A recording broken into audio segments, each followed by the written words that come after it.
여러분 안녕하십니까? 놀라운 일 연구소 강민수입니다. 최근 코로나19 이후에 오프라인 강의에 대한 수요는 굉장히 감소하고 있는 반면에 온라인 강의에 대한 니즈는 빠르게 증가하고 있습니다. 특히 과거와 달라진 점이 있다면 과거에는 동영상 강의를 시청하는 형태의 그런 온라인 교육이 주류였다면 최근에는 학습자와 또 교수자가 좀 더 활발하게 인터랙션 할 수 있는 또 웨비나 아니면 화상회의와 같은 형태의 온라인 교육에 대한 수요가 점점 더 커지고 있습니다. 실제로 많은 기업에서 줌이라든지 아니면 기타 등등 여러 가지 다양한 도구들을 활용을 해서 교육을 진행한 사례들이 점점 늘어나고 있습니다. 이런 변화는 교육 전문가들의 대부분의 예측이기도 한데요. 일시적인 현상이 아니다.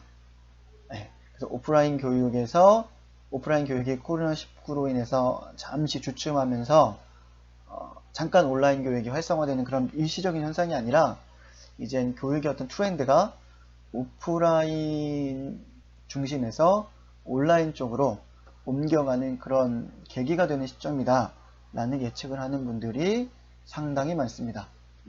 이런 예측을 뒷받침해주는 근거들이 참 많은데 국내 같은 경우에는 아직도 기업교육 시장에서 다른 분야도 마찬가지겠지만 오프라인 교육이 차지하는 비중이 온라인보다 압도적으로 높습니다. 그런데 미국이나 유럽 같은 경우를 보면 최근 몇 년 사이에 온라인 교육에 차지하는 그 포지션이 굉장히 넓어지고 있습니다. 예, 제가 정확한 수치는 잘 기억이 나지 않습니다만 그 트렌드 자체가 최근 몇 년 사이에 확 변하고 있는 걸 느낄 수가 있거든요. 근데 우리나라 같은 경우에는 그런 변화가 좀 더뎠었는데 코로나19 이후로는 본격적으로 온라인 온라인 중심으로 교육이 온라인 중심으로 시프트 될 것이 거의 확실시 되지 않을까라는 게 상당한 어떤 공신력을 얻고 있는 그런 의견인 것 같습니다. 자, 그래서 이런 변화의 시점에서 중요한 것 중에 하나가 뭐냐면 교육을 운영하는 분들이나 HR을 하시는 분들이 과거와는 다른 새로운 역량이 필요한 시점이 되었다는 겁니다. 저희가 오프라인 강의를 기획하고 또 계획하고 운영하고 또 종료하고 이런 부분에 대해서는 굉장히 뛰어난 역량들을 가지고 계신 것 같아요. 그런데 온라인 교육 같은 경우에는 특히 라이브 세션이나 화상 미팅 이런 형태의 그런 온라인 교육 같은 경우에는 아직 경험이 많지 않으시다 보니까 조금 더 관련된 역량에 대해서 관심을 갖고 좀 학습하셔야 될 부분들이 있지 않을까 싶습니다. 이번 그 강의에서는 편의상 여러 가지 용어 중에서 라이브 세션이라는 용어를 그냥 대표적인 용어로 사용하도록 하겠습니다. 자, 그래서 그런 라이브 세션에서 우리 교육 운영이나 HR을 담당하신 분들이 라이브 세션에서 학습자들의 참여와 소속감을 이끌어내기 위해서는 어떠한 전략을 좀 실행하셔야 되는지 거기에 대한 이야기를 좀 같이 해보려고 합니다. 라이브 세션의 장점과 단점이 있는데요. 단점 중 하나는 오프라인 강의에 비해서 아무래도 비대면 교육이다 보니까 물론 화상으로 만나긴 하지만 어떤 같은 장소에서 오프라인에서 만나는 교육은 아니다 보니까 생생한 느낌이라고 해야 될까요? 그런 라이브한 느낌은 조금 부족합니다. 라이브 세션이긴 하지만 그래서 그런 것들을 얼마나 잘 보완해낼 수 있냐가 라이브 세션에서 굉장히 중요한 그런 성공 조건이 아닌가 싶습니다. 제가 오늘 말씀드릴 내용은 제가 개인적으로 생각하고 저 개인의 어떤 아이디어라기보다는 얼마 전에 맥킨지라는 세계적인 글로벌 컨설팅 회사에서 이제 공개한 아티클에 있는 내용을 발췌해서 전달해 드립니다. 이 내용과 또 저 연구소가 가지고 있는 생각들과도 굉장히 일치한 부분이 많고요. 조금 더 정보의 어떤 공신력을 높이기 위해서 제가 이 맥킨지의 내용을 좀 발췌해서 여러분에게 소개해 드리게 됐습니다. 그게 라이브 세션을 시작하기 전에 진행하는 중에 또 종료 후에 어떠한 그런 역할들이 필요한지를 한번 말씀드리겠습니다. 일단 시작 전에는 강의를 진행하는 강사 혹은 호스트가 최대한 편안하게 세션을 진행할 수 있는 환경을 마련하는 것이 중요합니다. 뿐만 아니라 당연히 그 세션에 들어오는 학습자들도 마찬가지겠죠. 기술적인 점검을 반드시 해주셔야 됩니다. 컴퓨터의 상태가 기본적이겠고요. 또 인터넷 속도, 그 방송에 필요한 장비들에 대한 사용법을 정확하게 숙지하시고 호스트들에게 그 사용법을 알려주시는 것도 중요할 것 같습니다. 그리고 어떤 서버나 회선에 대한 내용, 되게 이제 그 특정 회사의 웹이나 플랫폼을 구매하셔서 사용하는 경우도 많을 것 같아요. 구독 형태를 사용할 수도 있고, 아니면 통째로 그런 로열티를 내고 사용하시는 분들도 있으실 것 같은데, 거기에 전체적인 스펙과 오버뷰를 정확하게 파악하시는 게 우선이실 것 같고요.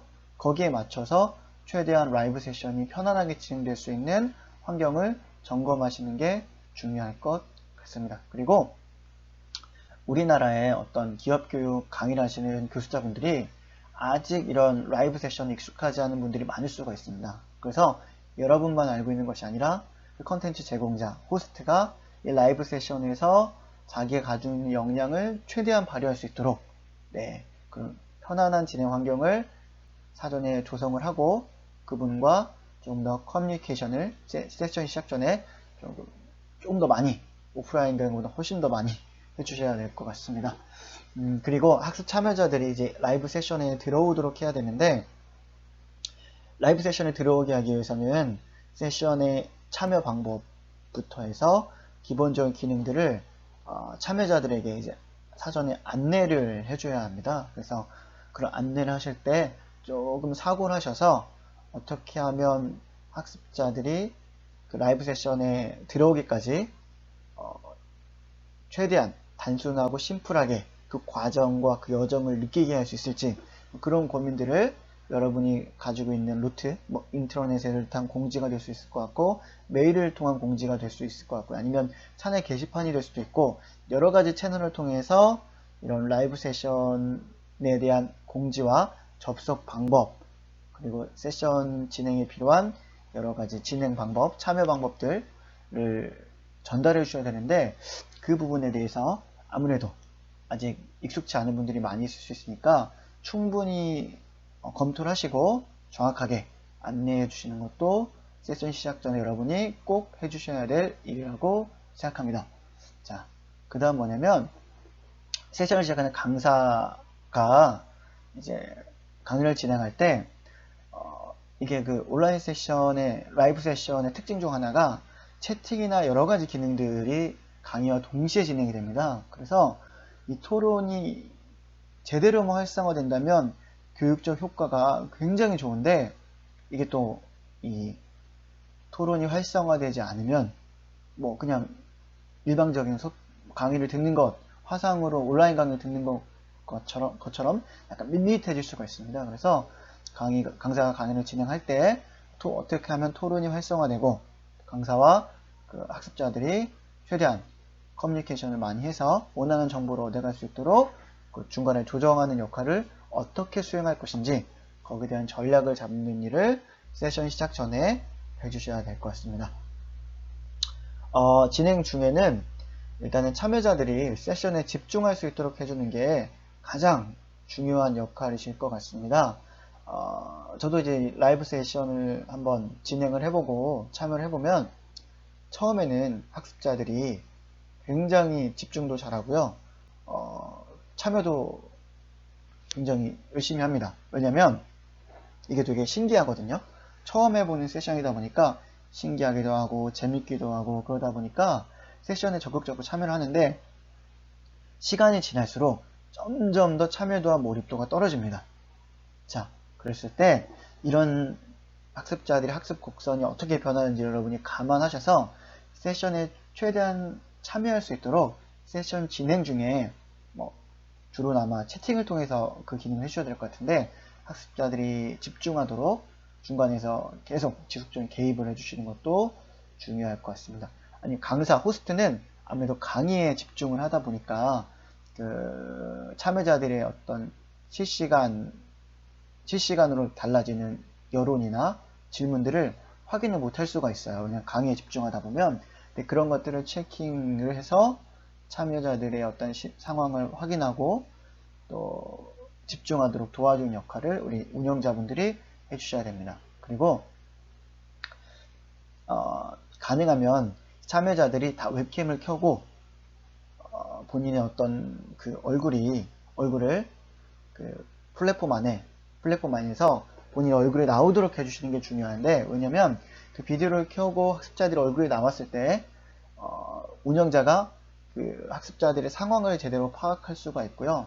학습자들이 이 컨텐츠에 대해서 재미를 느끼고 있는지, 혹시 지루해하고 있지는 않은지, 아니면 제대로 집중하고 있지 못하고 있는지, 이런 것들을 확인할 수가 있습니다. 그래서 실시간으로 학습자들에게 반드시 웹캠을 켜주시기를 안내를 해주셔야 될 것 같고요. 그를 통해서 학습자들의 어떤 변화나 아니면은 학습 몰입도를 한번 실시간으로 체킹해 주실 필요가 있을 것 같습니다. 그리고 학습자들이 라이브 세션에 나가거나 흥미를 이끌어내지 않도록 다양한 그런 독려를 위한 다양한 방법들을 실행해 주셔야 될 것 같습니다.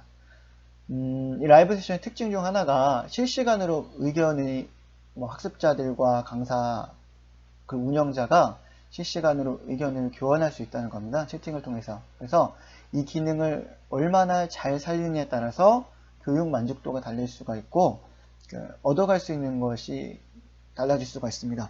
그래서 최대한 이 부분에 대해서 관심을 가지고 세션 진행 중에 면밀히 전략을 짜서 진행 중에 수행을 해주셔야 될 것 같습니다. 그리고 세션 종료 후에는, 마지막으로 세션 종료 후에는요, 가능하다면 반드시 그 교육 주제와 관련된 자료를 배포해 주셨으면 좋겠습니다. 또 자료만이 아니라 그 학습 주제와 관련된 배움을 지속할 수 있도록 정보를 얻을 수 있는 정보에 대한 출처나 아니면 정보를 얻을 수 있는 방법들을 같이 제공해 주시길 부탁을 드립니다. 그리고 오프라인 강의에 마찬가지로 그 컨텐츠에 대한 어떤 피드백을 받으셔야 되는데, 어떤 강사에 대한 만족도만이 아니라 컨텐츠의 전달 방법, 그리고 학습자들이 느끼는 어떤 기술적인 경험 등 여러 가지 조금 더 피드백을 받아야 될 영역이 넓어졌다고 보시면 됩니다. 그래서 학습자들에게 반드시 피드백을 받으셔서 다음에 유사한 형태의 교육을 진행할 때 무엇을 이제 개선해야 될지를 한번 점검해 보시고 다음 진행할 때 반영을 해 주셔야 되겠죠. 또 그것들 중에서 여러분이 교육 담당자 혹은 HRD를 하시는 분들이 직접 해결할 수 없는 문제들 같은 경우에는 빨리 사내의 어떤 기술 관련 부서나 아니면 해결할 수 있는 그런 루트를 찾아서 기술적인 문제 같은 경우에는 해결할 수 있는 담당 부서나 아니면 해결할 수 있는 방법적으로 빠르게 에스컬레이션을 해서 동일한 문제가 발생하지 않도록 하는 것도 여러분들이 해주셔야 될 역할이 아닐까 싶습니다. 자, 제가 크게 세션 시작 전, 세션 진행 중, 세션 종료 후 세 가지 단계를 나눠서 교육 운영자가 라이브 세션에서는 어떠한 역할을 수행해야 될지를 이야기를 나눠봤습니다. 물론 이외에도 여러 가지 주의해야 될 부분도 있고 관심을 가져야 될 사항들도 많이 있을 것 같습니다. 그런데 가장 기본이 되는 요소들이니까요. 이 정도만 한번 꼼꼼히 챙겨보셔도 라이브 세션을 진행하실 때 많은 참고가 되시지 않을까 생각됩니다. 자, 가상 공간에서 이 라이브 세션을 활용하실 때 사용할 수 있는 여러 가지 방식이 있는데 요거는 약간 팁으로 말씀을 드리겠습니다. 일단은 버추얼 클래스룸이 있습니다. 네, 버추얼 클래스룸은 뭐냐면 그냥 교실을 가상 공간으로 옮겨 놨다고 보시면 돼요. 네, 그래서 어떤 얘기냐면 당연히 컨텐츠를 전달하는 전달자, 교수자가 있고요. 학습자들이 있습니다. 그런데 교실을 그대로 옮겨놨다는 건 무슨 뜻이냐면은 학습자가 이제 어떤 자기가 가지고 있는 컨텐츠를 막 전달하고 있을 때, 그걸 받아들이는, 교수자가 전달하고 있을 때, 그걸 받아들이는 학습자들이, 실시간으로 거기에 반응을 할 수 있다는 겁니다. 네, 그죠? 질문을 남길 수가 있고, 혹은 아니면 다른 옆에 있는 동료들과 같은 동료 학습자들과 의견을 교환할 수가 있고, 이런 기능을 할 수 있는 것이 이제 버추얼 클래스룸인데, 아무래도 이런 라이브 세션들 중에서 최근에 온라인 교육 트렌드를 보면 가장 보편적으로 사용하게 되는 방식이 아닐까 싶습니다. 두 번째 이제 웹캐스트가 있는데요. 웹캐스트는 뭐냐면 버추얼 클래스룸은 어떤 교실 안에서 학습자와 교수자들이 가상의 교실 안에서 서로 인터랙션을 활발하게 하는 형태라면 웹캐스트는 제목 그대로 방송에 가깝습니다. 그러니까 라이브로 진행되는 건 맞습니다만 일단은 흔히 말하는 인터넷 방송을 시청하는 느낌하고 좀 비슷한 것 같아요. 예, 일단은 라이브로 강사가 자기가 하는 콘텐츠를 단방향으로 제공하고 있는 그런 형태를 취하는데 거기에 대해서 이제 실시간 반응을 하는 학습자 실시간 반응을 하는 형태가 바로 웹캐스트라고 보시면 될 것 같습니다. 그리고 비디오나 오디오 컨퍼런싱은 버추얼 클래스룸하고 조금 개념은 비슷한 것 같습니다만 말 그대로 뭔가 클래스보다는 컨퍼런스에 가까운 형태라고 보시면 좋을 것 같고요. 버추얼 코칭은 버추얼 클래스처럼 1대 다 형태가 아니라 1대1의 형태로 어떤 교육이나 코칭이 진행될 때 사용하는 기술을 말합니다. 또 파일 쉐어링 뭐 잘 알고 계시겠지만 뭐 드롭박스나 아니면 구글 클라우드 같은 어떤 클라우드 서비스를 이용해서 어떤 파일을 공유하고 또 그 파일을 여러 사람들에게 또 전달하는 그런 기술이 될 수 있을 것 같고요. 또 컨텐츠 코크리에이션은 뭐냐면 클라우드 서비스 이용한 마인드맵이나 구글 문서처럼 여러 다중 학습자들이 동시에 어떤 문서나 마인드맵이나 아니면 슬라이드나 여러 가지 형태의 컨텐츠 결과물들을 동시에 편집을 하고 함께 만들어가는 형태의 기술입니다. 그래서 뭔가 교육과 협업 사이에 뭐 굳이 어느 쪽으로 구분해야 될지 모르겠습니다만 뭐 협업으로 활용할 수도 있고 이런 형태의 방식들은 당연히 교육적으로도 활용할 수 있을 것 같아요. 그래서 이런 컨텐츠 코크리에이션에 필요한 다양한 기술들도 있다는 걸 알려드리고 싶습니다. 그래서 버추얼 클래스룸, 또 웹캐스트, 비디오 앤 오디오 컨퍼런싱, 버추얼 코칭, 파일 쉐어링, 컨텐츠 코크리에이션 이런 가상 공간에서 사용할 수 있는 학습과 협업을 도와주는 기술들이 있다. 그러니까 뭐 제가 이 기술들 중에서 뭐 어떤 브랜드, 어떤 도구가 좋다고 말씀드리긴 좀 애매합니다. 굉장히 많은 도구들이 있기 때문에 여러분 회사와 조직 상황에 맞춰서 적절한 도구를 선택하셔서 사용해 보시면 좋을 것 같습니다. 자, 오늘 제가 준비한 시간은 여기까지 좀 진행을 하고요. 아직 이런 라이브 세션이 우리나라에서 본격적으로 진행된 지는 시간이 얼마 되지 않았기 때문에 시간이 지날수록 점점 더 많은 레퍼런스가 나올 것 같습니다. 그래서 저도 조금 더 많은 경험을 해보고 여러분과 좀 더 질 좋은 지식, 또 실제적인 지식을 또 공유하도록 노력하겠습니다. 짧은 시간이었지만 오늘 준비한 내용들이 여러분들에게 조금이나마 도움이 되셨으면 좋겠습니다. 혹시 조금 더 자세한 정보를 원하시면 제가 여기 원문 출처를 남겨놓았으니까요. 맥킨지 홈페이지에 가셔서 한번 원문을 천천히 정독해 보시는 것도 도움이 되실 것 같습니다. 그럼 오늘 시간은 여기까지 하겠습니다. 저는 놀라운 일 연구소 강민수였습니다. 다음에 더 좋은 콘텐츠로 만나 뵙도록 하겠습니다. 여러분 고맙습니다. 안녕히 계십시오.